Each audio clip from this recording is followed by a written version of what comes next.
ఈరోజు లక్ష్మీ నరసింహస్వామి యొక్క వివాహ కథను ఎవరైతే వింటారో అటువంటి వారికి సకల ఐశ్వర్యాలు కలుగుతాయి. ఈ కథను వింటే చాలు జన్మల పాపాలు తొలగి కోటి జన్మల పుణ్యం వస్తుంది. శ్రీ లక్ష్మీ నరసింహస్వామి వారి పెళ్లి కథ చాలా విశేషమైనది, అలాగే భక్తి శ్రద్ధలతో కూడినది. కేవలం ఇది ఒక వివాహం మాత్రమే కాదు, లక్ష్మీదేవి యొక్క అనుగ్రహం, భగవంతుడి లీలా విశేషానికి ప్రతీక.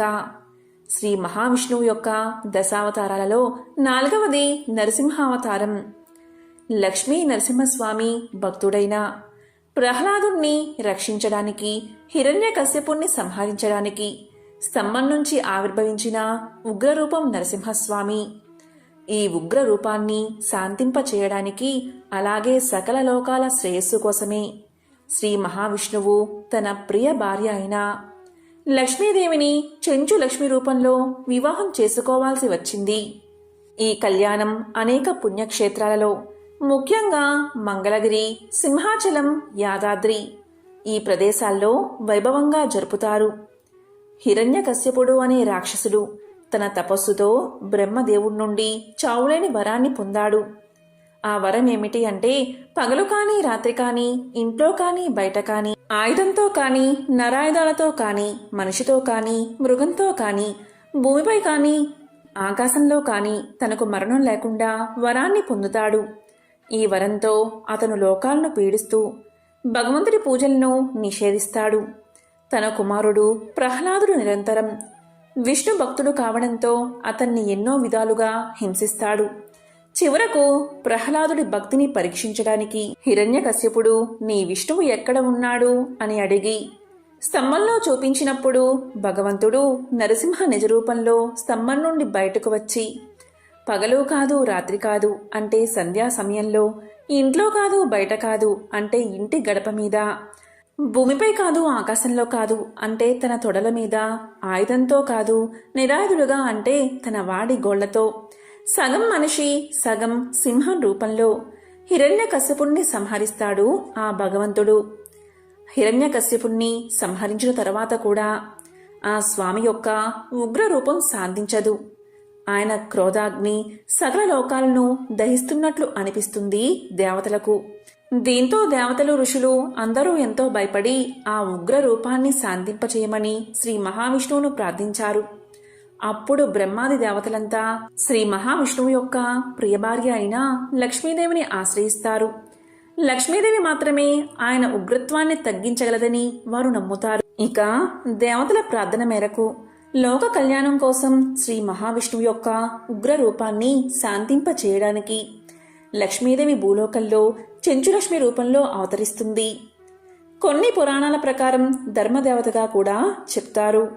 దట్టమైన అడవుల్లో చెంచుల మధ్య ఆమె పెరిగి పెద్దదైంది.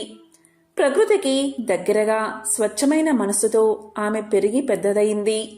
ఇక ఉగ్ర రూపంలో ఉన్న నరసింహస్వామి అడవుల్లో సంచరిస్తూ క్రోధాగ్ని తగ్గించుకోవడానికి ప్రయత్నిస్తూ ఉంటాడు. అదే సమయంలో చెంచులక్ష్మిని చూసి ఆమె సౌందర్యానికి, అమాయకత్వానికి, ప్రేమకు ఆకర్షితుడు అవుతాడు. ఇక చెంచులక్ష్మి తన భర్తగా నరసింహస్వామినే వరించాలని ముందుగానే నిర్ణయించుకుంటుంది. నరసింహస్వామి చెంచులక్ష్మిని వివాహం చేసుకోవాలని కోరినప్పుడు దానికి చెంచులు అంగీకరించరు. వారి సాంప్రదాయం ప్రకారం అల్లుడు బలవంతుడై ఉండాలని, తమ జాతి పౌరుషాన్ని నిరూపించుకోవాలని వారు నరసింహస్వామికి కొన్ని పరీక్షలు పెడతారు. పులి, సింహం వంటి క్రూర మృగాలను జయించడం, పెద్ద పెద్ద వృక్షాలను పెకిలించడం వంటివి ఆ పరీక్షల్లో ఉంటాయి. ఇక నరసింహస్వామి తన మహిమతో వాటిని సులభంగా అధిగమిస్తాడు. అయితే కొన్ని పురాణాల్లో చెంచులక్ష్మి యొక్క ప్రేమ, భక్తి కారణంగానే నరసింహస్వామి యొక్క ఉగ్రత్వం శాంతించిందని చెప్తారు. ఆ పరీక్షలన్నీ నరసింహస్వామి జయించిన తర్వాత చివరకు చెంచులు వారి వివాహానికి అంగీకరిస్తారు. నరసింహస్వామి మరియు చెంచులక్ష్ముల వివాహం అత్యంత వైభవంగా జరుగుతుంది. ఇక లక్ష్మీదేవి స్పర్శతో, ఆమె ప్రేమతో నరసింహస్వామి యొక్క ఉగ్రరూపం పూర్తిగా శాంతిస్తుంది. ఆయన సౌమ్యుడిగా మారి తన దివ్య రూపంతో శ్రీ లక్ష్మీ నరసింహస్వామిగా అవతరించారు. కేవలం ఇది ఇద్దరి వివాహం మాత్రమే కాదు, క్రోధాన్ని శాంతింపచేయడం, అహింసను స్థాపించడం మరియు ధర్మాన్ని పునరుద్ధరించడం వంటి అనేక ఆధ్యాత్మిక అర్థాలను కలిగి ఉంది. నరసింహస్వామి ఉగ్రత్వము లక్ష్మీదేవి ప్రేమతో శాంతించినట్లుగా మానవుడి కోపాన్ని, దుష్టత్వాన్ని ప్రేమ, కరుణ మాత్రమే నిగ్రహించగలవని ఈ కథ మనకు తెలియజేస్తుంది. ఈ కళ్యాణం జరిగిన ప్రదేశాలు పుణ్యక్షేత్రాలుగా వెలుగొందాయి. భక్తులు ఈ కళ్యాణాన్ని భక్తి శ్రద్ధలతో జరుపుకుని శ్రీ లక్ష్మీ నరసింహస్వామి యొక్క అనుగ్రహాన్ని పొందుతారు. ఈ కథను వింటే చాలు జన్మల పాపాలు తొలగి కోటి జన్మల పుణ్యం వస్తుంది. సకల శుభాలు కలుగుతాయి. నరసింహస్వామి వారికి సంబంధించిన పంచ నారసింహ క్షేత్రాలు ఎంతో ప్రసిద్ధమైనవి. ఇవి తెలంగాణ, ఆంధ్రప్రదేశ్లోని ద్రవిడ దేశం ప్రాంతంలో స్వయంభువు అంటే నరసింహస్వామి స్వయంభువుగా వెలిసిన 5 పవిత్ర ధామాలు. వాటికి సంబంధించిన విశేషమైన కథలను ఇప్పుడు తెలుసుకుందాం. అందులో ఒకటి మంగళగిరి పానకాల నరసింహ దేవాలయం. ఇది పంచ నరసింహ క్షేత్రాల్లో ఒకటి. మంగళగిరి అంటే లక్ష్మీదేవి ఇక్కడ తపస్సు చేసిన తర్వాత ఆ కొండకు మంగళగిరి అనే పేరు పెట్టారు. ఈ పానకాల నరసింహస్వామిని సుదర్శన నరసింహ అని కూడా పిలుస్తారు. పూర్వకాలంలో పర్యాత్ర రాజుకు హ్రస్వశృంగి అనే కుమారుడు ఉండేవాడు. ఆ హ్రస్వశృంగి అనేక పవిత్ర స్థలాలకు ప్రయాణం సాగించాడు. అలా ప్రయాణిస్తూ ఆ హ్రస్వశృంగి చివరికి మంగళగిరికి చేరుకున్నాడు. అక్కడ ఆ రాకుమారుడు బస చేసి విష్ణువును ప్రసన్నం చేసుకోవడానికి తపస్సు ప్రారంభించాడు. అలా తపస్సు చేస్తూ ఏనుగు ఆకారంలో ఉన్న కొండగా మారిపోయాడు. అలా మారి ఆ నరసింహస్వామిని సేవిస్తూ ఉండేవాడు. ఇక రాజుకు తన కుమారుడి జాడ తెలియకపోవడంతో తన రాజ్యానికి తిరిగి తీసుకువెళ్లడానికి రాజు అక్కడికి చేరుకున్నాడు. కాని అక్కడ తన కుమారుడికి బదులుగా ఏనుగు ఆకారంలో ఉన్న ఒక కొండ కనిపించింది. పూర్వకాలంలో నముచి అనే రాక్షసుడు ఉండేవాడు. అతను ఘోర తపస్సు చేసి బ్రహ్మదేవుడి నుంచి వరాన్ని పొందాడు. ఆ వరం ఏంటి అంటే పొడి లేదా తడిగా ఉన్న దేనితోనూ తన్ని చంపకూడదు అని. ఆ వర గర్వంతో మనుషులను అలాగే ఋషులను హింసించడం మొదలుపెట్టాడు. అదేవిధంగా దేవతలను కూడా హింసించసాగాడు. ఇక దేవతల రాజైన ఇంద్రుడు విష్ణువు మద్దతుతో నముచుని చంపడానికి బయలుదేరతాడు. ఈ విధంగా ఇంద్రుడు నముచుని చంపడానికి వచ్చినప్పుడు ఇంద్రుడు ముందుగా నముచి సైన్యాన్ని నాశనం చేస్తాడు. అప్పుడు నముచి ఆ రాక్షసుడు చాలా చిన్నగా మారి ఒక గుహలో దాక్కుంటాడు. దీంతో ఇంద్రుడికి ఏం చెయ్యాలో తోచదు. దానిపై విష్ణువు తన ఉచ్ఛ్వాస అగ్ని ద్వారా నముచి ప్రాణవాయువును మూసివేస్తాడు. అందుకే భగవంతుణ్ణి సుదర్శన నరసింహస్వామి అని పిలుస్తారు. నముచి చనిపోయిన తర్వాత అతని రక్తం కొండ కింద ఉన్న కొలను నింపేసింది. ఆ రాక్షసుణ్ణి చంపిన తర్వాత శ్రీ మహావిష్ణువు తీవ్ర ఉగ్రరూపాన్ని దాలుస్తాడు. దీంతో దేవతలు, ఋషులు ప్రార్థనలతో శాంతించమని కోరతారు. ఇంతో స్వామి శాంతిస్తాడు. ఇదే మంగళగిరి పానకాల నరసింహ ఆలయ చరిత్ర. నరసింహస్వామికి సంబంధించిన మరొక ముఖ్యమైన దేవస్థానం సింహాచలంలోని వరాహ లక్ష్మీ నరసింహస్వామి వారి దేవస్థానం. సింహాచలం అంటే సింహం పర్వతం అని అర్థం. ఇక్కడ మహావిష్ణువు దశావతారాల్లో 4వదైన లక్ష్మీ నరసింహ అవతారమూర్తిగా వెలిశాడు. ఇతిహాసం ప్రకారం రాక్షసరాజు హిరణ్యకశ్యపుడు విష్ణువుకు బద్ధ వైరి. తన కుమారుడైన ప్రహ్లాదుణ్ణి పుట్టుకతోనే విష్ణుభక్తుడు కావడం వల్ల అనేక విధాలుగా హింసిస్తాడు.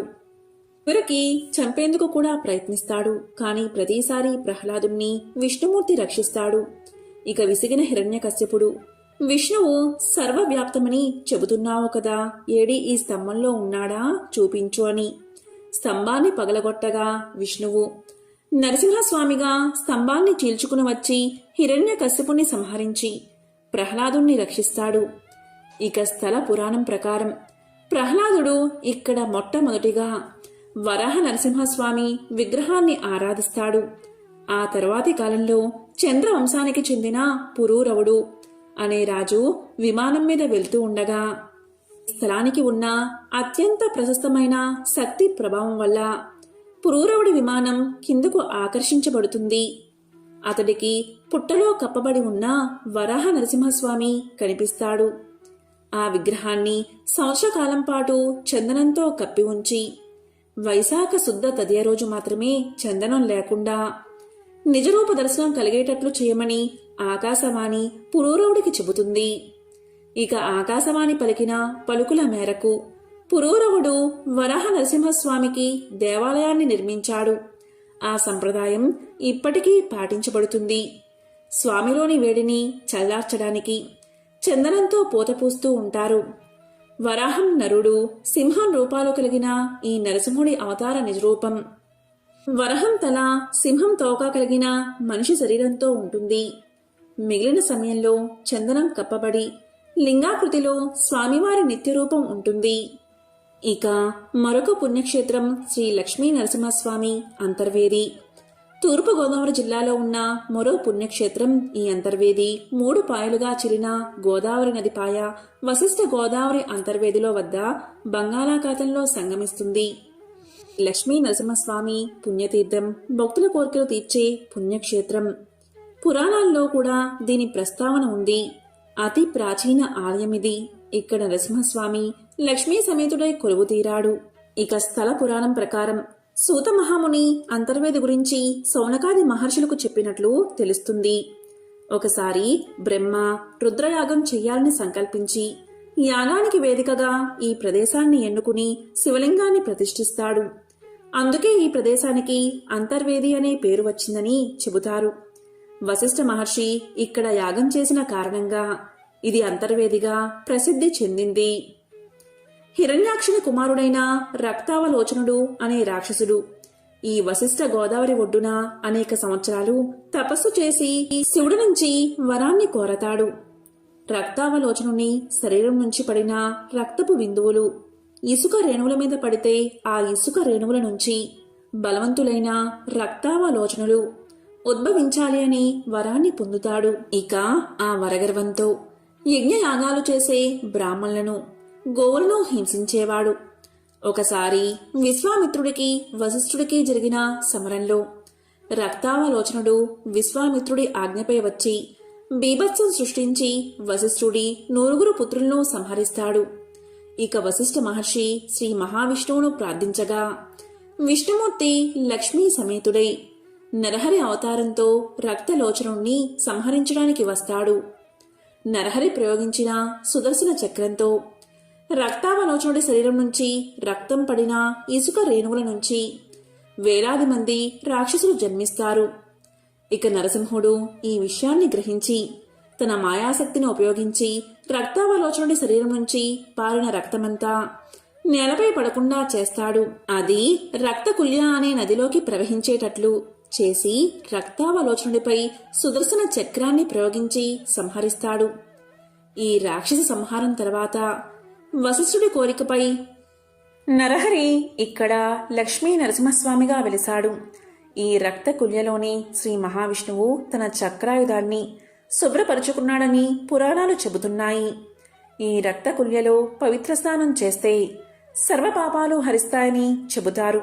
త్రేతాయుగంలో శ్రీరాముడు సీతా సమేతుడై లక్ష్మణ హనుమంతులతో కూడి వశిష్ఠ ఆశ్రమాన్ని లక్ష్మీ నరసింహమూర్తిని దర్శించి సేవించినట్లు, అక్కడే కొన్ని రోజులు నివసించినట్లు అక్కడి శిలాశాసనాల వల్ల తెలుస్తుంది. ఇక ద్వాపర యుగంలోనూ పాండవ మధ్యముడైన అర్జునుడు తీర్థయాత్రలు చేస్తూ అంతర్వేదిని దర్శించినట్లు చేమకూర వెంకటకవి తన విజయ విలాసములోనూ శ్రీనాథ కవి సార్వభౌముడు హరి విలాసంలోనూ వర్ణించారు. ప్రస్తుతం ఉన్న ఈ ఆలయం క్రీస్తు శకం 300 ఏళ్లకు పూర్వం నిర్మించబడిందని తెలుస్తుంది. పల్లవులచే నిర్మితమైన తొలి ఆలయం నాశనమైపోగా మళ్లీ ఈ ఆలయాన్ని నిర్మించాలని తెలుస్తుంది. ఈ ఆలయం మొగల్తూరు రాజవంశీకుల అధీనంలో ఉండేది. ఇప్పుడు ధర్మాదాయ శాఖ ఆధ్వర్యంలో నడుస్తుంది. లక్ష్మీ నరసింహ పురాణంలోని పుండరీక చరిత్రను తెలిపే ఈ కథను విన్నా చదివినా విశేష పుణ్యం కలుగుతుంది. మరి ఆ కథ ఏంటో ఇప్పుడు ఈ వీడియోలో తెలుసుకుందాం. పూర్వం ఒకసారి భరద్వాజ మునీంద్రుడు ఇలా అడిగాడు, ఓ సూత మహర్షి, మానవ జన్మ పరమార్థాన్ని తెలుసుకోవాలి అంటే ఏం చెయ్యాలి? సంసార బంధం నుండి విముక్తిని కలిగించే దివ్య సాధనం ఏమిటి అని అడిగాడు. దానికి సూతుడు ఇలా చెప్పడం మొదలుపెట్టాడు. భరద్వాజ మునీంద్ర, కలియుగంలో మానవులు ముక్తిని పొందాలి అంటే ఏం చెయ్యాలో వివరించే ప్రాచీన ఇతిహాసాలను నీకు చెప్తాను. శ్రద్ధగా విను అంటూ ఇలా చెప్పడం మొదలుపెట్టాడు. పూర్వం పుండరీకుడు అనే పేరుగల ఒక బ్రాహ్మణుడు ఉండేవాడు. అతను బుద్ధిమంతుడు, విద్యావంతుడు. అతనికి ఉపనయనం అయిన తర్వాత యథావిధిగా బ్రహ్మచర్యం పాటిస్తూ సమర్థులైన ఉపాధ్యాయుల దగ్గర వేద శాస్త్ర అధ్యయనం చేశాడు. పుండరీకుడు చక్కటి తెలివితేటలు ఉన్నవాడు. కొంతకాలంలోనే వేదాధ్యయనం శాస్త్ర పాఠం ముగించుకుని విద్యావంతుడై ఇంటికి వచ్చాడు. ఇక తల్లిదండ్రులు విద్యావంతుడు యుక్త వయస్సుడు అవడం వల్ల పుండరీకుడికి వివాహం చెయ్యాలి అని తలచి ఆ విషయమై పుండరీకుణ్ణి అడిగారు. దానికి పుండరీకుడు తన సమ్మతిని తెలియచేశాడు. పుండరీకుడికి సుచరిత అనే ఆమెతో వివాహం జరిగింది. ఆ దంపతులిద్దరూ పాండురంగడి భక్తులు. పాండురంగ విఠలుని దర్శించుకోవడం కోసం ఒకప్పుడు ఆ ఊళ్ళో ఉన్న భక్తులంతా గుంపులు గుంపులుగా కూడి భజనలు చేస్తూ పుండరీపురానికి బయలుదేరారు. సుచరిత ఇది చూసి భర్తతో, ఏమండి, మనం కూడా పుండరీపురం వెళ్దామా అని అడిగింది. అప్పుడు పుండరీకుడు ఇలా సమాధానం చెప్పాడు. ఇంట్లో శతవృద్ధులై అన్నిటికీ మనపైనే ఆధారపడి ఉన్న తల్లిదండ్రుల్ని వదిలి మనం ఎక్కడికి వెళ్తాం? మనకి ఎలా వీలవుతుంది? మనకి ఇల్లే పుండరీపురం. ఆ పాండురంగ విఠలుణ్ణి మనసులోనే ధ్యానించుకుంటూ ఈ ముసలి దంపతులకు సేవ చేయడం కన్నా మనకి మరొక ఆలోచన ఉండకూడదు అన్నాడు పుండరీకుడు. మనసులో గట్టిగా ఆ భక్తులతో పాటు వెళ్ళాలి అని ఉన్న సుచరిత పైకి ఏమీ అనక ఊరుకుంది. తక్కిన భక్తులంతా అనుకున్న ప్రకారం బయలుదేరి పుండరీపురం వెళ్లిపోయారు. ఆ వెళ్లిన భక్తులకు కూడా ఇళ్లల్లో ముసలి తల్లిదండ్రులో లేక రోగిష్టి భర్తలో, భార్యలో, పిల్లలో లేకపోలేదు. కాని వాళ్ళు పుండరీకుడి మళ్ళే మనం వెళితే వీళ్ల గతేమి కాను అని ఆలోచించకుండా ఎవళ్ళ కర్మ వాళ్ళది, వీళ్ల కోసం మనం పుండరీపురం వెళ్లడం మానుకుంటామా అని నిశ్చింతగా చక్కాపోయారు. పుండరీకుడు మటుకు తాను పుండరీపురం వెళ్లలేకపోయినందుకు కొంచెమైనా బాధపడలేదు. ప్రతిరోజు పొద్దున్నే లేచి తల్లిదండ్రులకి సేవ చేసేవాడు. పాపం వాళ్ళు కూర్చుంటే లేవలేని ముసలి వాళ్ళు. వాళ్ళకి వెచ్చటి నూనె ఉల్లంతా రాసి నలుగు పెట్టి గోరువెచ్చని నీటితో స్నానం చేయించేవాడు. తెల్లటి మెత్తటి శుభ్రమైన తువ్వాలతో తుడిచి తేలిక బట్టలు కట్టించేవాడు. చెయ్యి ఊత ఇచ్చి లోపలికి తీసుకువచ్చి దేవతార్చన పీఠానికి ఎదురుగా పీటల మీద కూర్చోబెట్టి తండ్రికి సంధ్య వార్చుకునే నిమిత్తం జారీ తెచ్చి ఇచ్చేవాడు. తండ్రి చాలా గొప్ప పండితుడు, భక్తుడు, కర్మిష్ఠిని. అయితేనే ముసలితనం వల్ల జ్ఞాపక శక్తి తగ్గిపోయి దేవతార్చన చేసుకునేటప్పుడు మధ్య మధ్య మంత్రాలు కూడా మరిచిపోయేవాడు. అందుకు పూజ అయ్యేదాకా పుండరీకుడు అతని దగ్గరే కూర్చుని తండ్రి మరిచిపోయి తడబడుతున్న మంత్రాలు జ్ఞాపకం చేస్తూ ఉండేవాడు. ముసలితనం వల్ల ఆ తండ్రికి చూపు సరిగ్గా ఆనేది కాదు. దేవతార్చనా సమయంలో గంధం, అక్షింతలు, యజ్ఞోపవీతం, పువ్వులు మొదలైన పూజా వస్తువుల కోసం ఆ వృద్ధుడు తడుముకుంటూ ఉంటే పుండరీకుడు వాటిని తీసి అందిస్తూ ఉండేవాడు. అదే సమయంలో తాను కూడా పాండురంగ విఠలుడికి పూజ చేసి తులసి తీర్థాన్ని తల్లికి తండ్రికి ఇచ్చేవాడు పుండరీకుడు. పంచభక్ష పరమాణాలు చేయించి భగవంతుడికి నైవేద్యం పెట్టి తల్లిదండ్రులకు వడ్డించి ఆ తర్వాత తాను తినేవాడు. ఆ ముసలి వాళ్లకి సహజంగా వృద్ధాప్యం వల్ల అస్తమానం చిరాకు, కోపం వచ్చేది. తాను కూడా వాళ్లతో పాటు చిరాకు పడక పుండరీకుడు వాళ్ళని చిన్న బిడ్డల్ని లాలించినట్లు లాలించేవాడు. వాళ్ళు ఏది కావాలంటే అది ఎంత అసాధ్యమైనా తెచ్చి ఇచ్చేవాడు. పుండరీకుడు ఈ విధంగా తల్లిదండ్రులకు సేవ చేస్తూ ఉండిపోగా భక్తులంతా జయ పాండురంగ విఠలే అని భజన చేస్తూ పుండరీపురం చేరుకున్నారు. వాళ్ళు ఆలయంలో ప్రవేశించేసరికి పాండురంగడు గుడిలో లేడు. ఆ పీఠం ఖాళీగా కనబడింది. స్వామి ఏడి, స్వామి ఏడి అంటూ భక్తులంతా కలవరపడ్డారు. స్వామి తిరిగి వస్తాడేమో అని వాళ్ళు అక్కడే చాలాసేపు కనిపెట్టుకుని కూర్చున్నారు. ఆ రోజల్లా స్వామి తిరిగి రాకపోయేసరికి వాళ్ళు చక్కాపోయి మళ్లీ మర్నాడు వచ్చి చూశారు. అప్పటికి స్వామి రాలేదు. అలా ఎన్ని రోజులో పండరిపురంలో కనిపెట్టుకుని ఉన్నా స్వామి రాలేదు. భక్తులకు ఇదంతా ఏమీ అర్థం కాలేదు. ఆఖరికి ప్రాణం విసిగి భక్తులంతా తిరిగి పుండరీకుడు ఉన్న తమ గ్రామానికి చేరుకున్నారు. పాండురంగ స్వామి దేవేరితో సహా గుడి వదిలి పుండరీకుడు ఉన్న ఊరికి వచ్చేయడమే ఆయన గుళ్ళో లేకపోవడానికి కారణం. వృద్ధులైన తల్లిదండ్రులకు పరిచర్య చేస్తూ ఉన్న తన్ను చూడడానికి ఆ మహాభక్తుడైన పుండరీకుడు తన వద్దకు రాలేకపోయాడు కదా అని పాండురంగడే అతని వద్దకు వెళ్ళాడు. కాని ఈ దేవరహస్యం సామాన్య జనానికి ఏం తెలుస్తుంది? స్వామి వచ్చి పుండరీకుని ఇంటి వాకిట నిలబడే వేళకి పుండరీకుడు తన తల్లిదండ్రులకు భక్తి శ్రద్ధలతో నీళ్లు పోస్తున్నాడు. పుండరీక భక్తాగ్రేసరా, నువ్వు పుండరీపురం రాలేకపోయావని తెలిసి మేమే నీ వద్దకు వచ్చామయ్యా అని స్వామి పుండరీకుణ్ణి పిలిచాడు. స్వామి, ఇదిగో వచ్చేస్తున్నా, ఒక్క క్షణం ఆగండి. మా తండ్రికి నీళ్లు పొయ్యడం అయింది. వెంటనే తుడవకపోతే వృద్ధుడికి జలుబు చేస్తుంది.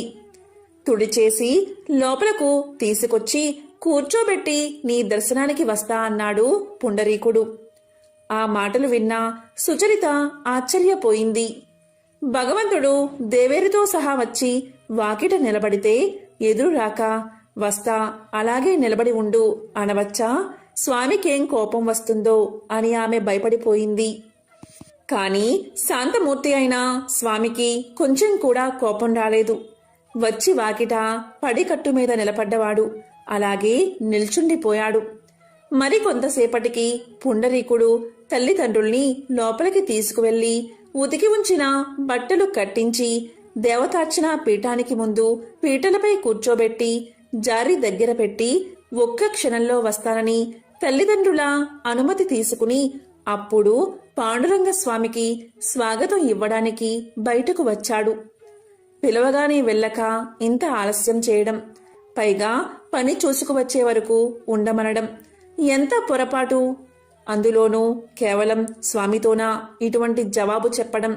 స్వామి కోపంతో భర్తని ఏమంటాడో అని సుచరిత పాండురంగడికేసి చూస్తూ ఉంది. ఏం చిత్రమో! పాండురంగడైనా ఇప్పుడు ఆ పడికట్టు మీద నిలబడి ఉన్నది కాదు, ఎవరో ముసలాయన. ఎవరో ఏమిటి, తన మామగారిలాగే ఉన్నాడు. అప్పుడేగా తన భర్త మామగారిని స్నానం చేయించి లోపలికి తీసుకువెళ్ళింది. అంతవరకు ఆ పడికట్టు మీద స్వామి పక్కన నిలబడి ఉన్న దేవేరి కూడా ఇప్పుడు కనబడదే. ఆమె స్థానంలో తన అత్తగారికి మళ్ళీ ఉన్న ముసలామై ఎవరో నిలబడి ఉంది. సుచరితకు ఒక్క క్షణంలో ఇదంతా అర్థమైపోయింది. తల్లిదండ్రులకు పరిచర్య చేయడమే పరమధర్మంగా భావించి తన భర్త పుండరీపురం వెళ్లలేదు. ఆ తల్లిదండ్రులకు పరిచర్య చేయడం మాకు పరిచర్య చేయడం లాంటిదే సుమా అని తనకు తెలపడం కోసం లక్ష్మీనారాయణలు తనకు అత్తామామల రూపంలో కనబడుతున్నారు అని ఆమె తెలుసుకుంది. పుండరీకుడు ఇంతలో లక్ష్మీ సమేతుడైన స్వామికి సాష్టాంగ నమస్కారం చేసి గరుడవాహన జగన్నాథ, పుండరీకాక్ష, పాండురంగ అని అనేక విధాల స్తోత్రం ప్రారంభించాడు. అప్పుడు పాండురంగడు దేవేరి కూడా ఎంతో ఆనందం చెంది శిరస్సు మీద చేతులు ఉంచి పుండరీక భక్తాగ్రేసరా, వృద్ధులైన నీ తల్లిదండ్రులకు నీవు భక్తి తాత్పర్యాలతో చేసిన పూజ పరిచర్య మాకు బాగా నచ్చాయి. ఏం వరం కావాలో కోరుకో అన్నారు.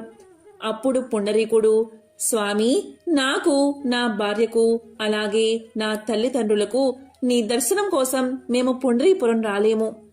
మమ్మల్ని కటాక్షించడానికి ఇంత దూరం వచ్చావు కదా, కాబట్టి ఇక్కడే ఉండిపో, ఇదే నా కోరిక అన్నాడు. ఆ తర్వాత కాలంలో అది పుణ్యక్షేత్రంగా వెలసిల్లింది. ఊళ్ళో ఉన్న భక్తులకి జ్ఞానం కలిగింది. తమర్ని కని పెంచి పెద్దవాళ్ళని చేసి ఆఖరికి ముసలితనం వల్ల మూలపడి తమ మీద ఆధారపడి ఉన్న తల్లిదండ్రులకు పరిచర్య చేయడమే భగవంతుణ్ణి సంతోషపెట్టడమని వాళ్ళంతా తెలుసుకున్నారు. తన విధి నెరవేర్చిన పుండరీకుణ్ణి వెతుక్కుంటూ ఆ దేవుడే వచ్చి భక్తుడి కోరిక నెరవేర్చాడు. కొంతకాలానికి పుండరీకుడు ఏకాంత ప్రదేశంలో కూర్చుని మానవ జీవితాన్ని విమర్శించుకున్నాడు. అతనికి సంసారం ఒక ముళ్ళ పొదలా అనిపించింది. తల్లిదండ్రులను, అన్నదమ్ములను, మిత్రులను, భార్యను అందరినీ వదిలిపెట్టి ఇల్లు వదిలి దేశ సంచారం చేస్తూ వెళ్లిపోయాడు. దొరికిన కాయలు తింటూ ఆకలి తీర్చుకుంటూ ఉన్నాడు. సంసారం నీటి బుడగ వంటిది. ఈ జీవితాన్ని ఎవరూ నమ్మకూడదు. క్షణక్షణానికి మారిపోయే శరీర స్థితిని నమ్ముకుని బతకడం అర్థం లేనటువంటిది. శరీర అందం శాశ్వతం కాదు అని పురాణాలు చెప్పిన ప్రకారం ఈ భూమి మీద ఉన్న తీర్థాలు సేవించాలని నిర్ణయించుకున్నాడు. గంగా, యమున, గోదావరి మొదలైన నదుల్లో మునిగి క్షేత్రాలలో నివసించి ఆయా దేవతలను దర్శించి సాత్విక ఆహారం తింటూ తిరుగుతూ శాలిగ్రామము అనే పుణ్యక్షేత్రానికి చేరాడు. అక్కడ భక్తులను, పుణ్య జలాలను చూసి ఎంతో ఆనందపడి ఇదే నా నివాసానికి అనువైన స్థలమని అక్కడ బస ఏర్పాటు చేసుకున్నాడు. గురువుల వల్ల తెలుసుకున్న ప్రాణాయామం మొదలైన యోగా శాస్త్రాన్ని ఆచరణలో పెట్టి తీర్థ స్నానం, భగవద్ధ్యానం సకాలానికి చేస్తూ చాలా కాలం గడిపాడు. అలా ఉండగా ఒకరోజు నారద మహర్షి అక్కడికి వీచేశాడు.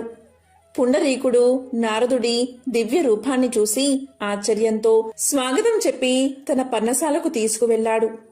ఆనందంతో ఆసనంపై కూర్చోబెట్టి మౌనంగా పుండరీకుడు నారదుణ్ణి చూస్తున్నాడు.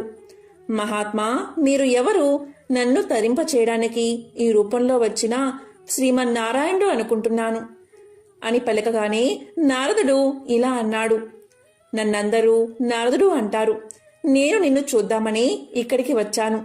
భక్తి శ్రద్ధలు కల భక్తుణ్ణి చూస్తే పుణ్యం వస్తుందని సాక్షాత్తు భగవంతుడే అన్నాడని చిరునవ్వుతో సమాధానం చెప్పాడు నారదుడు. నారదుడి మాటలు వినగానే పుండరీకుడు లేచి 2 చేతులు జోడించి నమస్కారం చేసి, నా జన్మ సార్థకమైంది. మీ దర్శనం దైవ దర్శనమే. నాకు ఉన్న సందేహాన్ని తీర్చండి అని అన్నాడు. పరమార్థ సాధనకు ప్రధానమైన సాధనమేదో, మానవ జన్మకు సంసార బంధ విముక్తికి చెయ్యవలసిన కార్యమేంటో తెలిపి నన్ను ధన్యుణ్ణి చెయ్యండి అని కోరాడు. అప్పుడు నారదుడు ఇలా చెప్పడం మొదలుపెట్టాడు. పుండరీక, శాస్త్రాలు అని చెప్పిన కర్మలు చాలానే ఉన్నాయి. అలాగే ధర్మ మార్గాలు కూడా ఉన్నాయి. ఒక్కొక్కరు ఒక్కొక్క విధంగా చెప్పిన మతము ఉంది. అదంతా అలా ఉండని, వాటన్నిటి గురించి నా తండ్రి చెప్పిన పరమ రహస్యమైన ఆధ్యాత్మిక విషయం, సంసార బంధం నుండి విడుదల కలిగించేది అయిన విషయాన్ని నీకు చెప్తాను. పుండరీక, నారాయణుడే పరబ్రహ్మ, పరతత్వం, పరంజ్యోతి, సర్వజీవుల ఆత్మ, పరమాత్మ నారాయణుడే. ఈ జగత్తు లోపల పైన వ్యాపించి ఉన్నది నారాయణుడే. ఓం నమో నారాయణాయ అనే మంత్రాన్ని మనసులో నిత్యం ధ్యానం చేస్తూ జపిస్తే చాలు. అదే పరమజ్ఞానం. అంతకంటే పరమార్థాన్ని తెలిపేది ఏదీ లేదు అని చెప్పి నారదుడు వెళ్ళిపోయాడు. అప్పట్నుంచి పుండరీకుడు ఓం నమో నారాయణాయ అనే మంత్రాన్ని సాధనంగా భావించి జపిస్తూ ఉండేవాడు. ఈ విధంగా శాలిగ్రామ క్షేత్రంలో చిరకాలం తపస్సు చేశాడు. అతని భక్తికి మెచ్చి శ్రీ మహావిష్ణువు వెంటనే ప్రత్యక్షమయ్యాడు. ఇక మహావిష్ణువును చూసి ఎంతో సంతోషంతో సాష్టాంగ నమస్కారం చేసి లేచి చేతులు జోడించి ప్రార్థించాడు పుండరీకుడు. అప్పుడు శ్రీహరి, పుండరీక, నీకు కావలసిన వరమేమిటో కోరుకో అన్నాడు.